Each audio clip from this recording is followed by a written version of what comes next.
Okay, here we're going to go over virtual environments in Python, specifically with a concrete example of why they're useful, how you would use them, right? So the reason why we use virtual environments is that very often, as you do more and more analyses, work on more and more projects on your system, you're going to it becomes more likely that you're going to run into conflicting packages, right? So the idea here is, remember, if you bring in a package, Python library may depend on other libraries.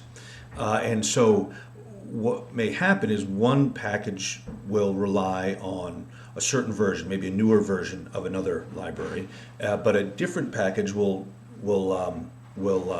require an earlier version of that same library or package.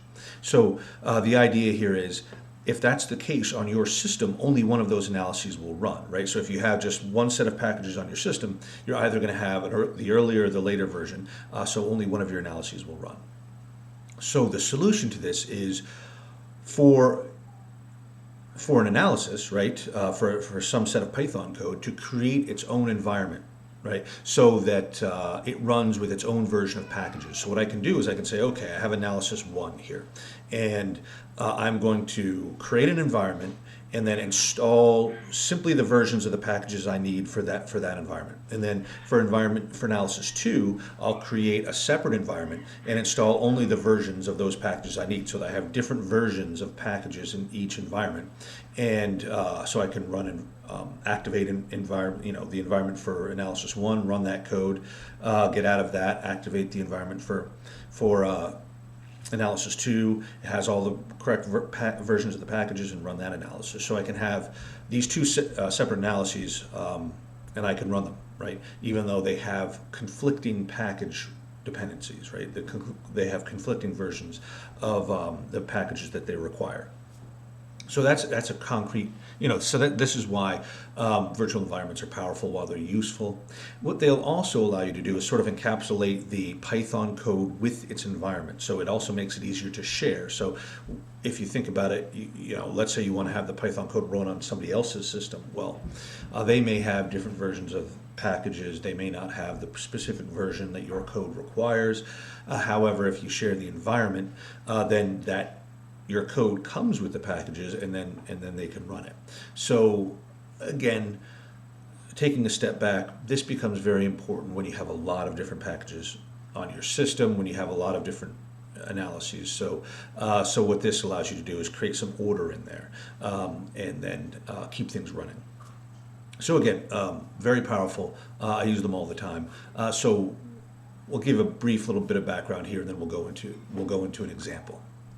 So Python can also, with some add-on packages, Python can also allow you to run different versions of Python itself, particularly maybe Python 2. I don't need this. I doubt you'll need it. However, if you do need to run a different version of Python, it is possible.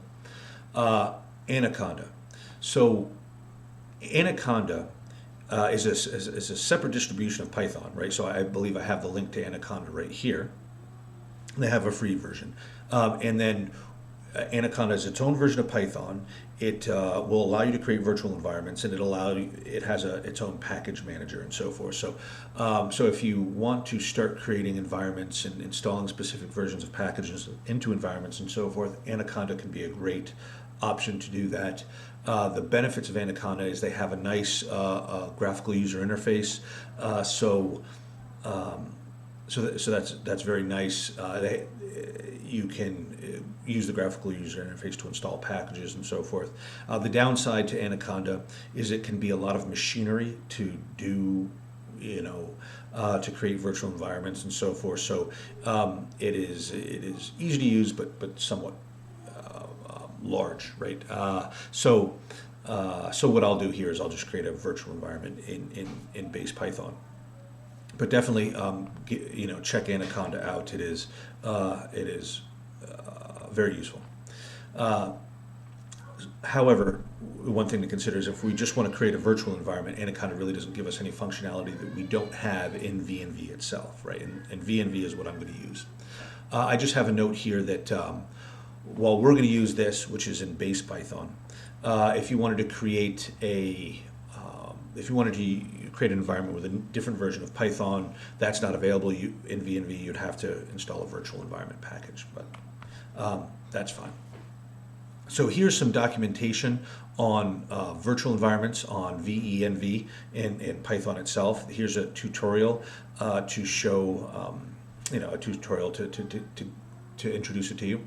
However, what thought I would do here is give you an example of how I use VENV on my own system. Right? So here's a project that I'm working on. It's a finance AI teaching assistant, right? So the idea here is I'm creating a chatbot. I have a big set of questions and answers, and I'm training this neural network to be able to answer finance student questions. So in a way, automate myself out of a job. So this is answers from a recent run. So these are the questions that I supply, and this is the chatbot's answer. So it's actually not doing too bad. What is a put option? The right to sell a specific stock for a specified period of time, right? We'd like want a specified price in here, but that's not too bad. This one's a little worse. Here, what is a call option?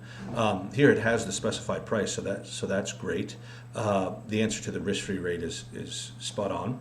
Of course, the answer to what's Apple's ticker symbol is off. So I haven't automated it myself out of a job quite yet. But this is a project that I'm working on kind of as a long-term project, right? So the idea here is over time, I add questions, students add questions, I re-estimate the model, and we see how we're doing, right? So this is code that I'm running over a long period of time. So the code is actually here, right? This is the code to train the chatbot and then to ask questions to the chatbot.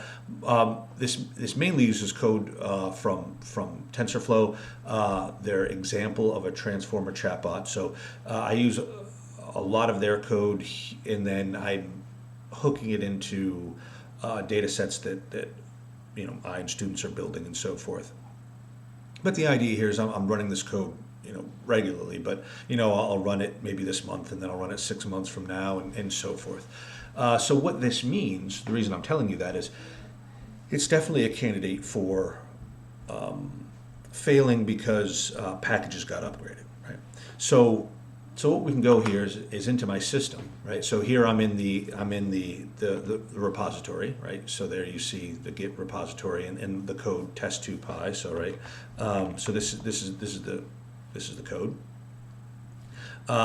and what if I go ahead and run this, right? So if I do Python test2py, what's going to happen? So now what I'm doing is I'm using the default libraries that are installed in my system, the default NumPy and so forth. And this is, I'm on an Arch Linux system, so what this means is I'm generally tend to be running the latest version of NumPy and TensorFlow and so forth.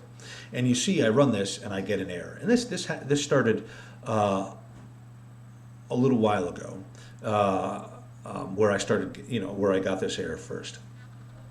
And the thing is, I didn't change the code, right? So I didn't change any code. I added some questions and I reran the code without any changes, and I got an error. It had worked before, and now it errors out. So that says to me, it must be a package issue, because I didn't change anything in the code. So there's nothing, it shouldn't error out because of that. What this means is, my gut says that I upgraded packages, and my code depends on an earlier version of the packages. So I can go ahead, and right here I see NumPy array, right? NumPy array. So again, my gut's saying, okay, well, it's probably an upgrade to NumPy. So what I can do is I can, if I want, I can, start Python, import NumPy, right, and check my NumPy version. And we see here that I'm running 1.20.2, right? And again, because this happened recently, I'm thinking it's probably the update to 1.20 from 1.19, right? So I can go ahead and use that as my working hypothesis. I can also go throw this error into Stack Overflow and check out and see if anyone else is getting that error. And if it's an upgrade, you'll generally tend to see some other people getting that error. But so what I'll do is I'll go ahead and create a virtual environment and run this code with NumPy 1.19, right? So I can go and create this virtual environment with Python 3. I'm calling virtual environment, and I'm naming it chat environment. You can name it whatever you want. Here I just happen to name it chat environment. And when I run that code, right, it's going to create this chat environment where I can, and you can take a look at it. It's got a binary, it's got libraries and so forth. So this is the environment that it creates. And then, well, first thing I have to do is I have to activate the environment. So to activate the environment, you would just say source chat environment bind, this, so I activate it like that, and now you can see my prompt has changed and I'm in this chat environment. And what I can do then is go ahead and install the versions of the packages I need. So first, I would do pip install numpy and then specifically set the package version to 1.19, right? And I would run that. I've already run it, so I'm not going to run it now, but that's what I would run. And then I would also run any other dependent packages that I need. So in here, I would have Python, but I wouldn't have any of the packages that I need. So I would have to install TensorFlow, I would have to install Matplotlib, and so I've gone, and installed all of those, right? So I installed all the packages I need, but specifically with NumPy version 1.19. So to check on this, to see if it worked, I can always start Python, import NumPy, and check its version. And I have 1.19, so that's good, right?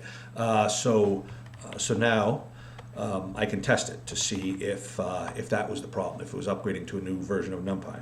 So what I can go ahead and do is now run Python, run that script, and see if it errors out. So running the script, we're not to the section where it errors yet. I think, yep, there we go. We should be good. So now you can see it's starting epoch 1 of 80. Right, so it's training the model. So you can see, yeah, the upgrade from NumPy 1.19 to 1.2 was the problem, and it works fine here. So now I have an environment where this works, and then I can leave this environment alone, and the code will always run, assuming if I upgrade my base Python version, it doesn't break anything. But the idea here is now my packages in this environment are all in. They're all in agreement, right? They have the right versions of the dependencies and so forth. So I have an encapsulated environment here where my code will run, and I can always estimate my chatbot, regardless of what happens to NumPy, what happens to TensorFlow, and so forth, outside of this environment, right? So long as the base Python doesn't break it. So good. That's and you can see this, particularly using just the venv and base Python. Is easy, it's lightweight. You have a problem that the upgrade to 1.20 broke your code. It is, 1 or 2 lines here, and you're back up and running with very little sort of overhead. Again, you can go to use Anaconda. That'll do the same thing with a lot of machinery, which I definitely encourage you to go ahead and try out. But this is really powerful, and it's really useful. And like I said, as you add more and more projects to your system, as you have more and more dependencies, you're more likely to run into this and use it. Excellent. Have a great day.